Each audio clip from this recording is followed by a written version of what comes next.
అమ్మా, ఐస్ ఎందుకు నీరుగా మారుతుంది? మ్యాజికా? హ్మ్. అవును. మ్యాజిక్ లాగానే కనిపిస్తుంది కదా! వెయిట్. ఇప్పుడే చూద్దాం. వావ్! ఇది ఐస్ కదా! చాలా చల్లగా ఉంది. అవును. ఐస్ అంటే చాలా కోల్డ్. చల్లగా ఉంటుంది, గట్టిగా ఉంటుంది. ఇప్పుడు బయట పెట్టాం కదా! ఏమవుతుంది అమ్మా? గెస్ చేయగలవా? నీరు అవుతుందా? స్మార్ట్. అవును. నీరవుతుంది. అమ్మా, చూడు నీళ్లు వస్తున్నాయి. అదే ఐస్ కరుగుతుంది. ఐస్ నీటిగా మారుతుంది. దీనినే మెల్ట్ అంటారు. మెల్ట్ అంటే ఐస్ కరిగిపోవడమా? ఎగ్జాక్ట్‌లీ. కానీ ఎందుకు కరుగుతోంది?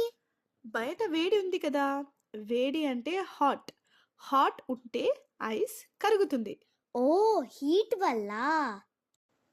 అంటే మన ఇంట్లో కూడా ఇదే జరుగుతుందా? అవునమ్మా. ఐస్ క్యూబ్‌ని బయట పెడితే కొంచెం సేపటికే నీరవుతుంది. నేను చూశానమ్మా. అయితే నీటిని ఫ్రీజర్లో పెడితే ఏమవుతుంది? వెయిట్. గెస్ చెయ్యి. మళ్ళీ ఐస్ అవుతుందా? అదే ఫ్రీజ్. నీరు మళ్ళీ ఐస్ అవుతుంది. వావ్! అమ్మా, సైన్స్ ఫన్గా ఉంది. అవునమ్మా. సైన్స్ చాలా ఫన్.